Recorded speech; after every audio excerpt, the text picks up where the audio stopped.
À la veille de 2026, l'ère est au bilan.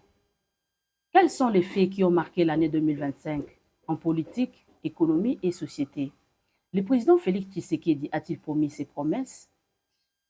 La paix en l'est de la République démocratique du Congo est-elle effective?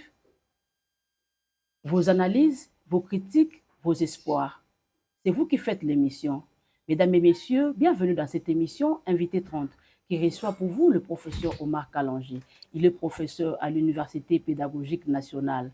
Avec lui, nous allons analyser, critiquer le bilan en politique, en économie et société des faits qui ont marqué l'année 2025. Professeur Omar Kalonji, bonjour. Bonjour Manadine. J'espère que vous allez bien. Bon, bien par rapport à tous les Congolais. Oui. Les Congolais meurtris, bien entendu. Merci beaucoup, professeur Omar Kalonji. Nous sommes à la veille de 2026.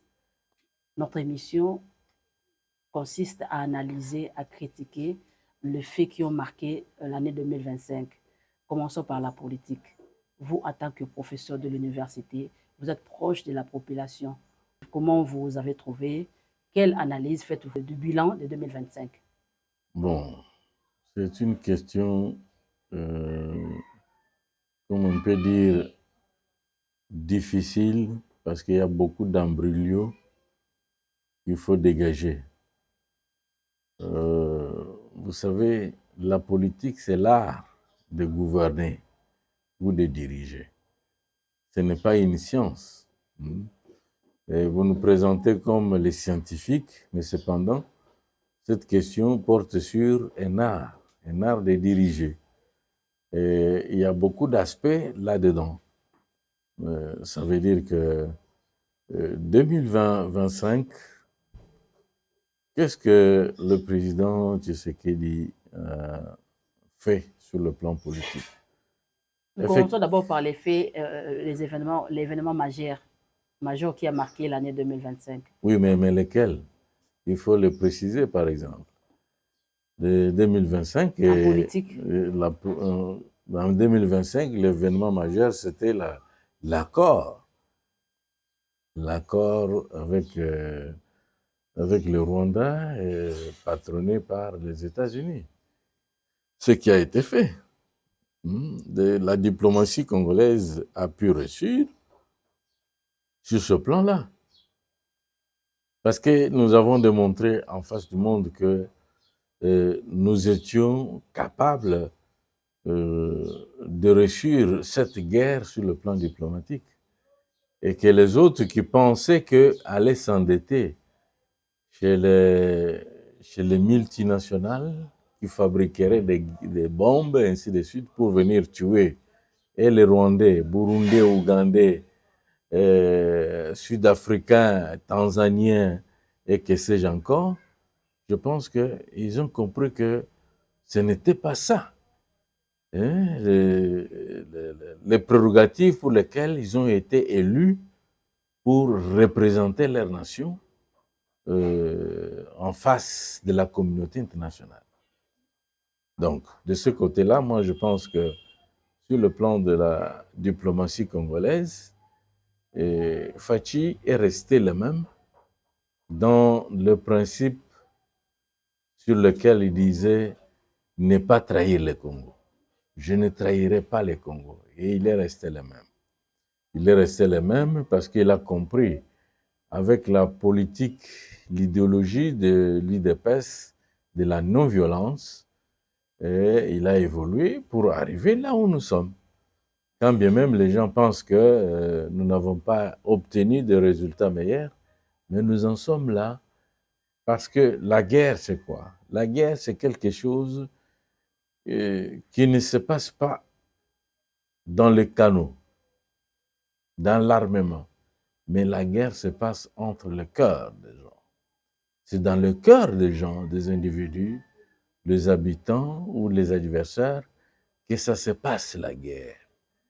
Alors, vous pensez réussir avec une guerre, comme Poutine dit qu'il est plus fort, par exemple, c'est un exemple que je prends, il est plus fort, mais c'est une guerre qui va perdurer des siècles et des siècles, parce que en Ukraine comme en Russie, on parle la même langue. C'est le même peuple. Et pensez-vous que les gens qui ont perdu d'un côté ou de l'autre vont-ils accepter les autres? Vont-ils être d'accord avec les autres pour dire que vous avez reçu et nous avons échoué? Non. C'est ça la démarche, la grande démarche. Donc, de ce côté-là, moi, je pense que le président de la République a très bien joué. En échange, en échange de nos minéraux? Non, le minerai, c'est un autre aspect. Le minerai, c'est un aspect. La guerre, cette guerre ici, sur le plan diplomatique, vous savez, hein, ce que le président de la République a fait, c'est une dénonciation internationale. Parce que tout le monde était derrière les multinationales. On croit que la vie politique des nations doit être assujettie à ces multinationales. Donc, les multinationales peuvent fabriquer les bombes et puis ils vous donnent de l'argent, allez faire ceci, allez tuer votre grand-père, votre frère, votre papa, et ils croient avoir reçu. Bon, cependant, ce n'est pas une réussite. C'est un cycle de jungle, comme les autres peuvent le dire. Hein? Ça va retourner ça va revirer sur eux-mêmes un autre moment. Parce que la création scientifique, elle est limitée. La science, elle est progressive, elle évolue. Nous évoluons avec la science sur un aspect.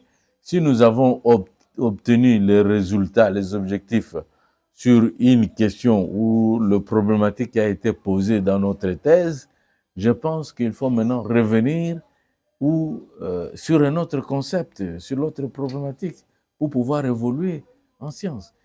Je donne un exemple. Aujourd'hui, Copernic qui a dit que la Terre tourne autour du Soleil et que les autres ne voulaient pas accepter cette thèse-là. Mais aujourd'hui, tout le monde a compris que c'est la Terre qui tournait autour du Soleil. Et nous sommes partis de là. Ce n'est plus une thèse de recherche. Ce n'est plus une thèse de recherche.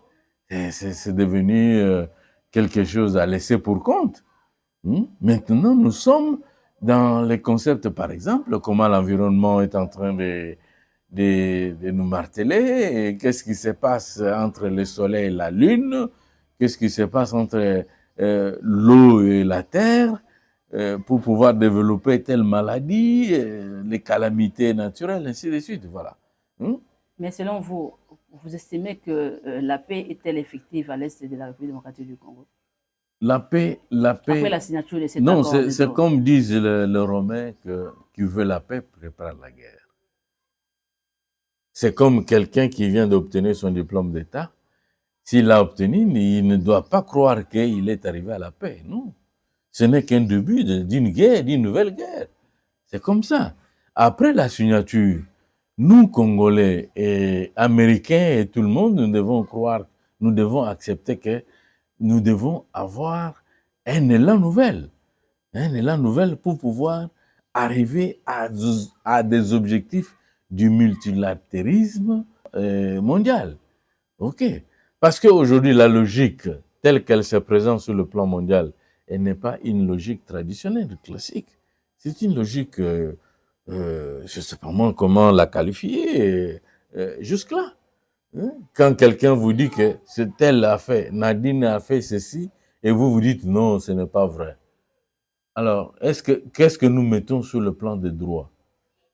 Ça veut dire que la logique a basculé. La logique a basculé. Donc, au jour d'aujourd'hui, nous ne pouvons pas dire que c'est comme disent, je me répète, comme disent les Romains, que qui veut la paix prépare la guerre. Donc, tout est recommencement. Tout est recommencement. Nous sommes arrivés à une étape qui nous demande maintenant de refaire les réflexes, de refaire les réflexions, de refaire les clichés, les stratégies. Et pendant ce temps, les gens continuent, il y a des morts, il y a nos frères et sœurs à l'est de la République démocratique du Congo. Oui, mais nous réfléchissons. Non, mais écoutez, les morts jusqu'à aujourd'hui, c'est la conséquence de la première stratégie depuis l'avènement de Tshisekedi au pouvoir. OK? Vous n'allez pas lui dire que tout le monde qui meurt aujourd'hui, c'est sur son dos. Non. C'est sur le dos des autres, depuis Kachamura, depuis Mobutu, depuis Bisengimana. Tout le monde a laissé cette situation évoluer. A laissé cette situation. Personne n'a dit qu'on arrête à cette situation. Non. On a dit non, on camoufle cette situation, on laisse faire. Les Congolais, ils sont des naïfs, ainsi de suite. Nous allons prendre notre République de coltan, ainsi de suite. Ils ont convaincu la communauté internationale avec les anglophones. C'est ainsi qu'ils sont allés dans l'anglophonie. Hein, pour dire qu'ils doivent constituer leur République des volcans ou les Tutsiland, ainsi de suite. Mais ce n'est pas l'affaire d'aujourd'hui, ce n'est pas l'affaire de Tshisekedi. Tshisekedi a été pris comme ça pour dire que, bon, nous sommes en train de les tester, on va voir qu'est-ce qu'il va faire. Bientôt, il va échouer. Hein? Tout le monde l'a dit dans son premier mandat, qu'il n'avait pas de coefficient intellectuel pour se débarrasser de la situation. C'est justement la question que je voulais vous poser. Comment évaluez-vous la gouvernance? Bon, moi, je ne sais pas évoluer, parce que je ne suis pas dedans. Ça aussi, il faut en tenir compte. Vous êtes Congolais? Je suis Congolais. Vous êtes professeur à l'université? Non. Être universitaire ne veut pas dire que je veux entrer dans le cœur de Nadine pour pouvoir me choisir tel, avec lequel je vais composer mon gouvernement, pour pouvoir résoudre à tel objectif. Des objectifs, hein? Vous voyez, par exemple. Non, mais vous faites l'analyse en tant que scientifique. C'est pourquoi je vous dis... Analyser, critiquer. Effectivement, c'est pourquoi je vous dis c'est une analyse apparente de l'extérieur. De ce que nous voyons après une telle réaction. Mais nous ne sommes pas dans les concepts, dans la volonté pour dire que nous devons agir comme ça pour obtenir tel résultat. Ça, c'est différent. Donc, nous sommes en face de deux types d'évaluation. L'évaluation à l'interne et l'évaluation à l'externe. Bon, l'évaluation à l'externe, moi, je dis, bon, écoutez, ce que nous vivons, c'est différent par rapport à ce que nous avions vécu avec les régimes passés. Donc, les 7 ans de Félix-Antoine Tshisekedi, vous trouvez que il y a une moi, je peux dire les 5 ans, parce que les 2 ans de début ont été engloutinés par cette histoire d'alliance FCC-Cash, et puis après, il s'est quand même déterminé pour pouvoir abolir cette alliance. Et voilà, c'est pourquoi je dis c'est 5 ans. Au lieu de 7 ans. Bon, il est là. Il est en train d'évoluer. Bon, prenons le deuxième mandat. Parlons seulement du deuxième mandat pour ne pas évaluer le premier mandat. Oui, mais le deuxième mandat, nous sommes qu'à mi-mandat, nous ne sommes pas à la fin. Nous ne sommes pas à la fin, bien sûr. Voilà. Comment on peut évaluer quelque chose?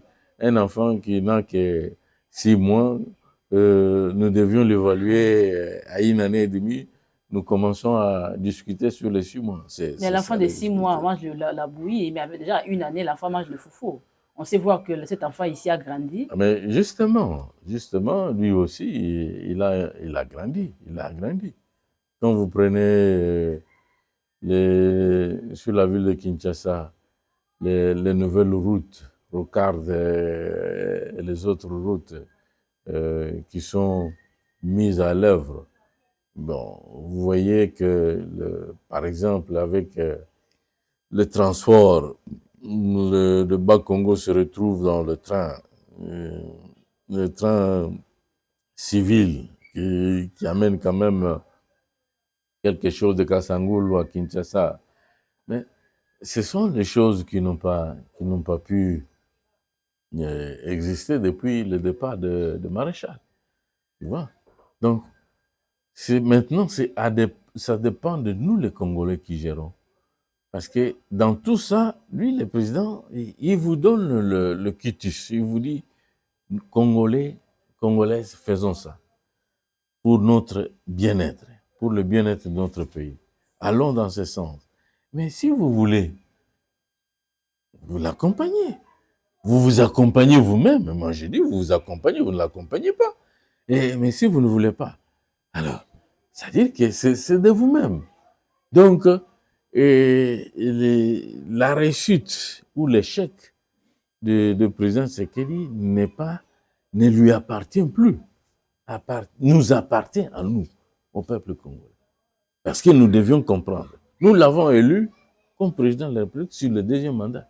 Le premier mandat, on a dit non, parce que c'était un mandat compliqué, c'était Fayoulou, c'était, comment ils appellent, le dauphin, ainsi de suite. Et lui est sorti du néant. Mais le deuxième mandat, nous tous, nous avons été conscients de l'élire. Alors, s'il y a des directives qu'il faut faire avec le mouvement souminois et que nous ne sommes pas capables de nous y mettre, et de nous-mêmes de nous impliquer, ce n'est plus l'affaire des souminois, ce n'est plus l'affaire de Tshisekedi, c'est l'affaire de nous-mêmes, le peuple congolais. Hein? Parce que nous ne comprenons pas que, bon, hier, quand on a commencé à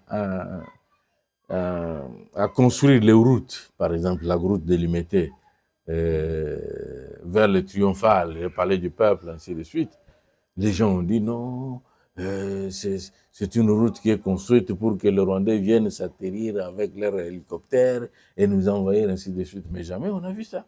Ces routes sont là aujourd'hui et ce sont les Congolais qui passent.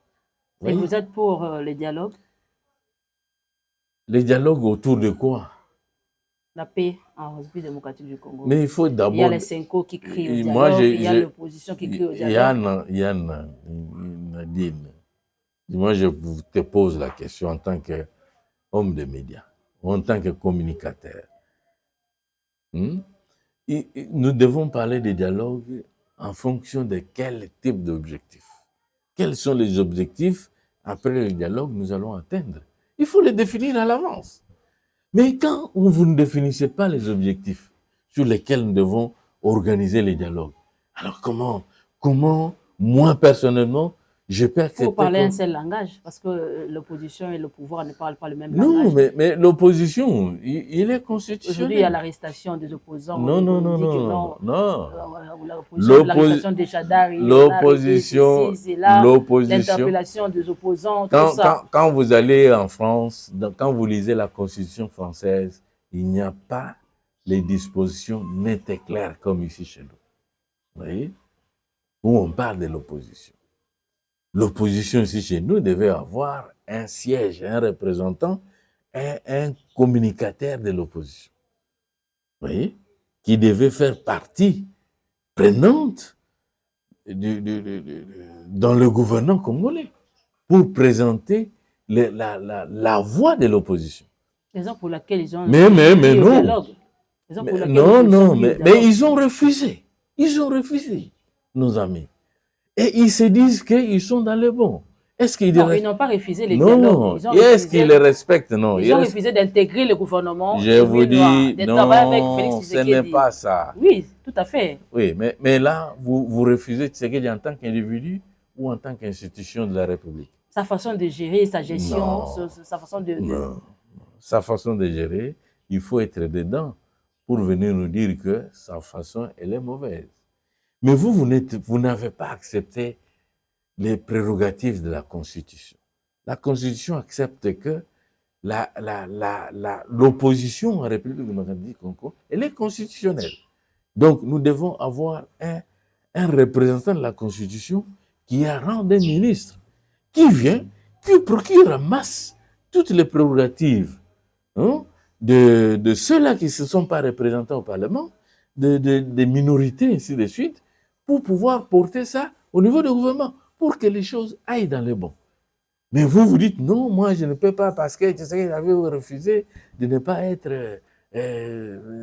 faire ça. Mais ça c'est faux. On traite des dictateurs.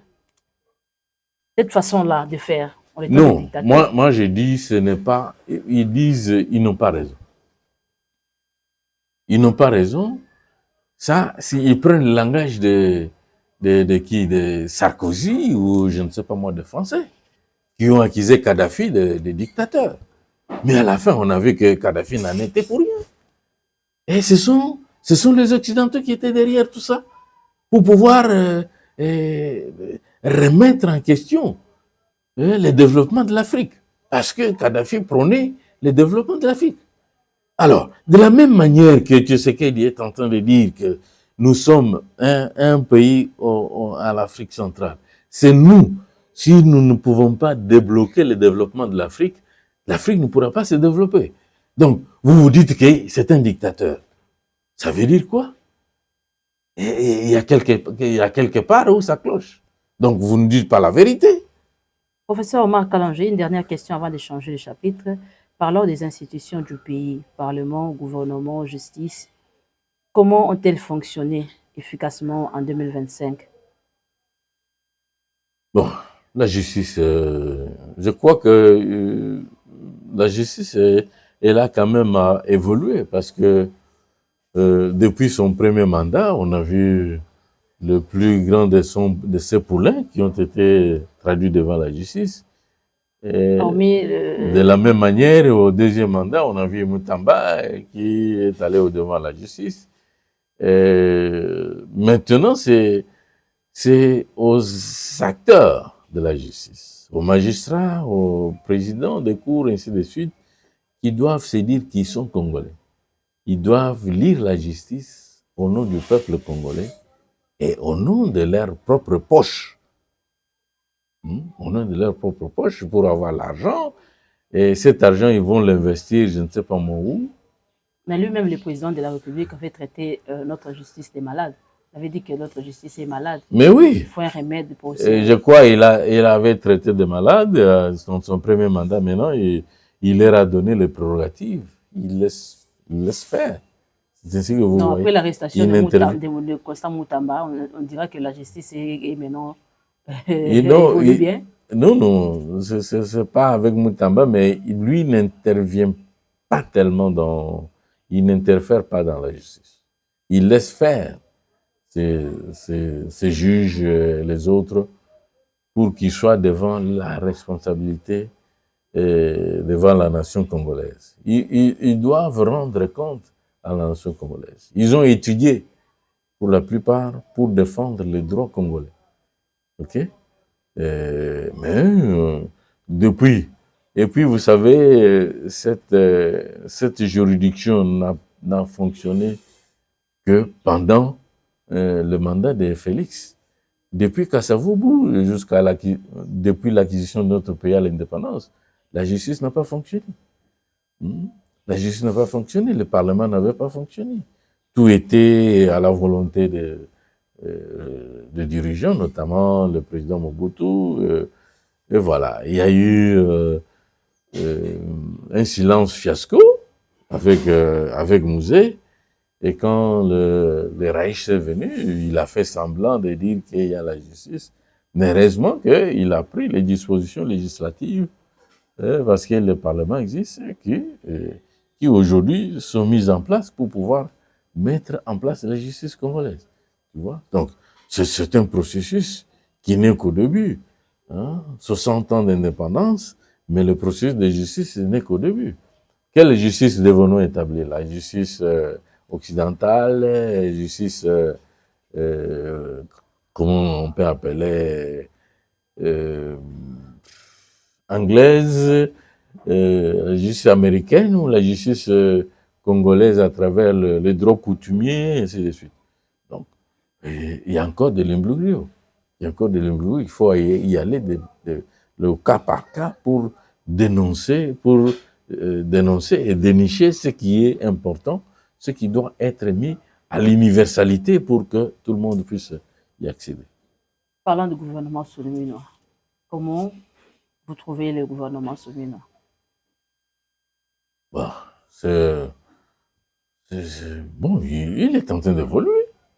Il n'est pas le gouvernement de Matata Pognon où on a vu les gens venir nous bléir avec les macroéconomiques. Cependant, dedans, il n'y avait plus rien. Cheminois, elle tient. Vous voyez que elle arrive au moment où il y a plusieurs difficultés elle veut mettre les racines pour que la santé congolaise puisse s'installer, mais c'est un peu difficile. Un peu difficile. Il y a la guerre à l'Est, elle est mise en distraction. Hein?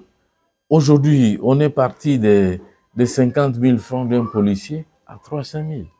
Est-ce que ce n'est pas quelque chose de bien? Un général, aujourd'hui, il touche 4 millions de francs congolais. Est-ce que ça ne suffit? C'est pas quelque chose de plus important? Hein?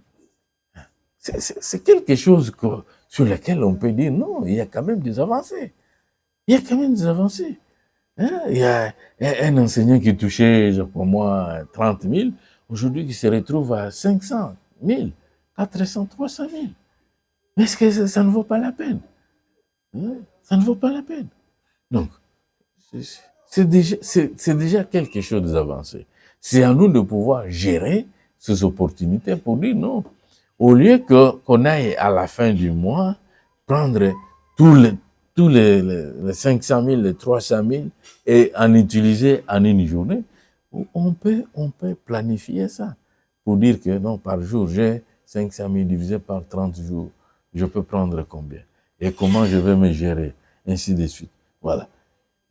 Nous devons changer, nous tous les Congolais devons changer les tactes. C'est ce que je dis. La gestion du pays n'appartient pas seulement au président de la République, ni au Premier ministre, ni au président de l'Assemblée ou du Sénat, mais à nous tous. À nous tous. À nous tous. Les lois qui sont mises, sont mises pour les applications, je crois que nous tous là, nous les boycottons. Nous ne voulons pas les mettre en pratique. Oui, professeur Omar Kalonji, si on vous demande quels sont les ministres qui sont efficaces, qui travaillent bien dans le gouvernement souminois, vous pouvez les citer? Non. Là, moi, je ne saurais pas vous répondre, Nadine, à cette question. Pourquoi? Parce que ce n'est pas moi qui les ai désignés. Il y a quelqu'un qui les a désignés. Il les a désignés par rapport à tel objectif. OK? Et c'est à lui d'apprécier. Ont-ils fait un bon travail ou pas? Moi, j'ai constaté seulement qu'ils sont ministres et c'est fini. Hein? Comme vous me posez la question, globalement, sur l'aspect du gouvernement, souminois, voilà. C'est tout. Mais individuellement, moi, je ne saurais pas vous dire que tel a bien travaillé, tel n'a pas bien travaillé. C'est pas moi qui l'ai désigné pour pouvoir bien travailler. La première question est de savoir quels secteurs économiques ont connu une croissance notable en 2025? Secteur économique. Le secteur des minéraux. La mine a beaucoup prospéré en 2025. Nous sommes aujourd'hui une nation mondiale qui, si on est organisé, structuré, nous pouvons donner le quitus mondial sur le plan des batteries, l'énergie renouvelable, ainsi de suite. Vous voyez? Donc, sur le plan des minéraux, nous sommes les premiers parce que, au finish, avec l'accord qui a été signé à Washington, depuis toujours, les 3T, le coltan, la cassitérite, tout ça, ça n'a jamais été dans une structuration internationale, comme ça a été avec les diamants au niveau de l'Anvers. Tu comprends? Mais ça, aujourd'hui, avec cet accord, le président vous a dit au Congrès que nous allons installer les CSC au niveau des États-Unis. Ça veut dire que nous serons les gagnants. Nous serons les gagnants parce que les dollars n'auront que des répondants qu'avec nous. Et les francs congolais ne sera plus le franc qui va végéter comme ça, non. Ce sera une monnaie forte qui aura des correspondants sur le plan international. Sur le plan international, nous allons comme ça évaluer le franc congolais avec le franc suisse, avec le franc belge, le franc CFA, ainsi de suite. Pourquoi? Parce que c'est nous qui allons donner nos minéraux sur le plan international. Et que les acheteurs, ce sont eux qui en négociant, qui vont donner la tarification, les taux d'évaluation.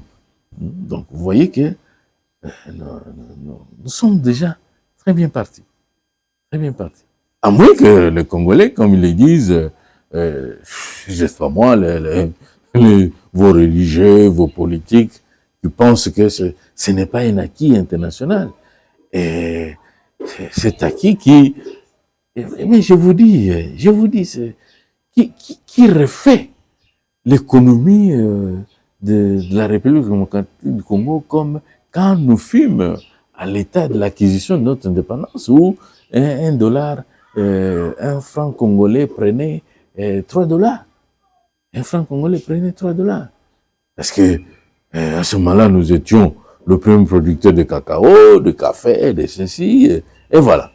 Aujourd'hui, nous sommes le premier producteur mondial de 3T. Hein? C'est nous qui devons décider de ce que l'intelligence artificielle deviendra demain. Voilà. Professeur Omar Kalonji, lentement et sûrement, nous allons vers la fin de notre émission. Peut-être l'avant-dernière question, c'est par rapport au budget alloué, au 30% du budget alloué en 2026 à la défense.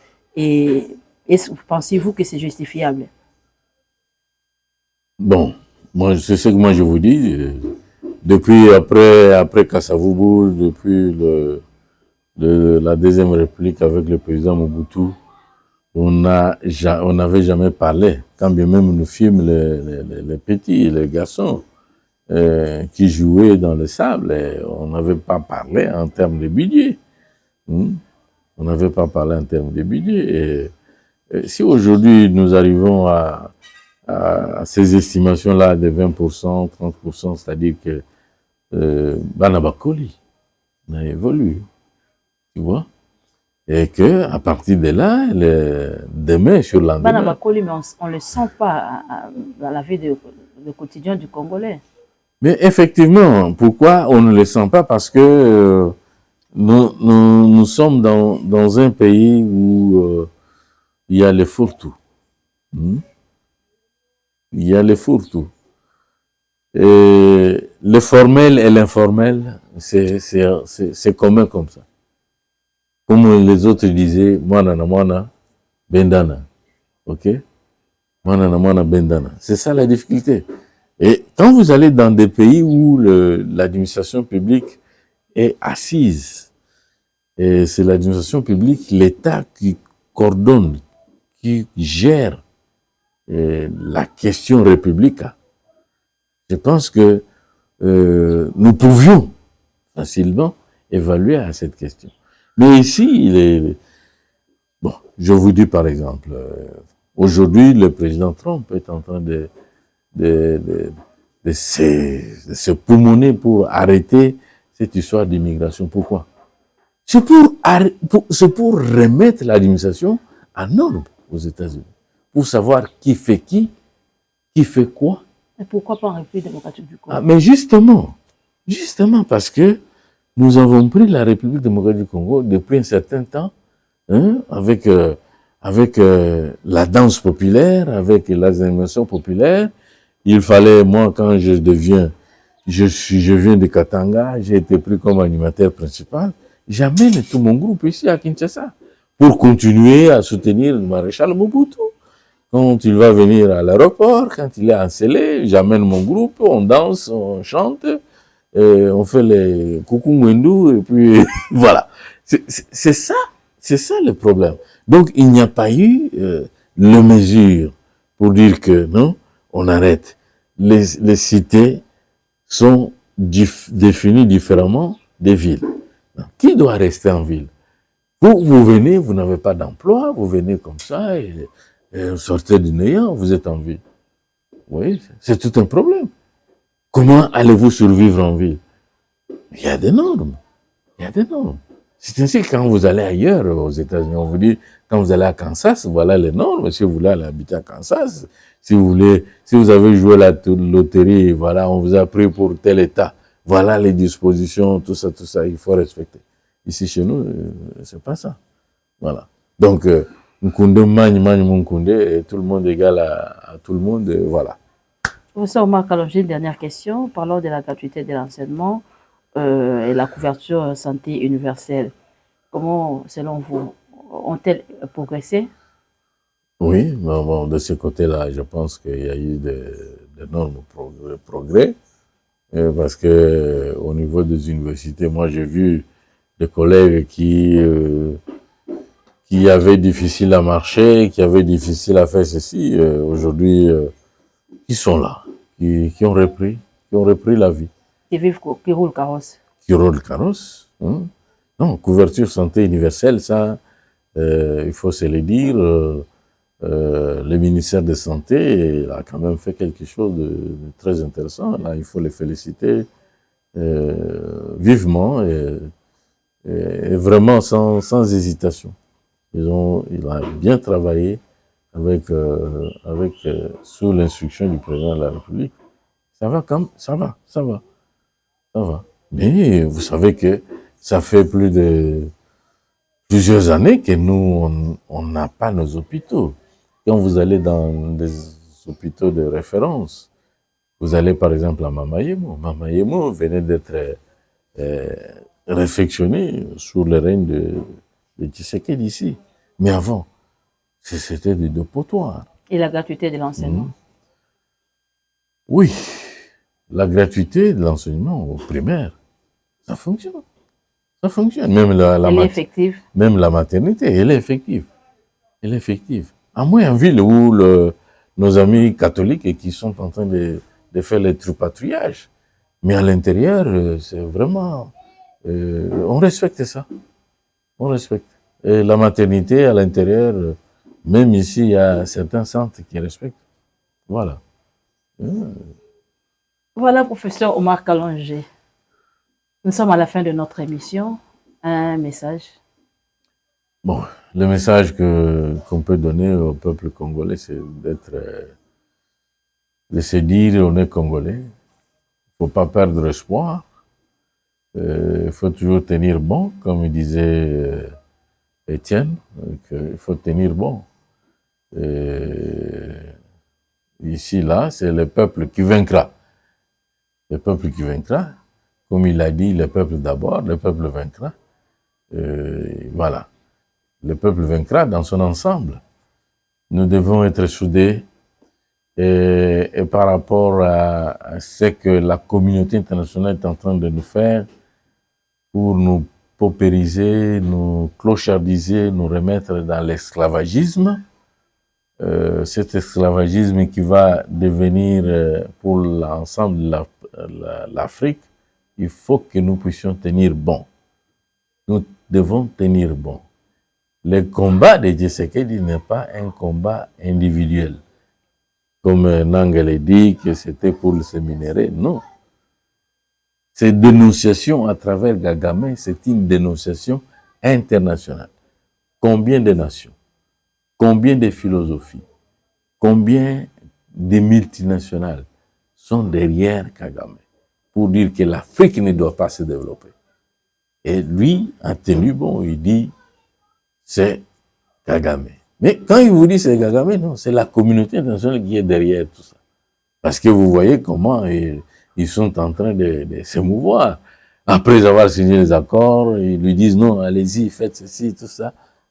Parce qu'ils savent qu'ils considèrent que Trump, c'est un individu, il ne pourra pas nous dépasser. Et voilà. Donc, c'est une dénonciation du mal. Le mal universel. Le mal universel. Et nous devons rester pour dire que cette ligne de conduite qu'il est en train de tracer pour dire ne jamais trahir le Congo, l'Afrique et le monde, c'est une bonne directive à suivre. Merci beaucoup. Merci beaucoup, professeur Omar Kalonji. À moi de vous remercier, Nadia. Voilà, madame et messieurs, le professeur Omar Kalonji a dit nous devons tenir bon. Vous avez compris que c'est la fin de cette émission. qui avait reçu le professeur Omar Kalonji, qui est professeur à l'UPN, Université pédagogique nationale. Avec lui, nous avons évalué ou analysé les bilans de 2025 sur le plan politique, économique et société. Voilà, je vous retrouve prochainement dans un autre numéro, Invité 30. Restez branchés et connectés. Voilà, je vous souhaite un meilleur vœu, de bonnes choses. Je dis merci à l'équipe technique. Je vous retrouve prochainement dans un autre numéro. Ciao.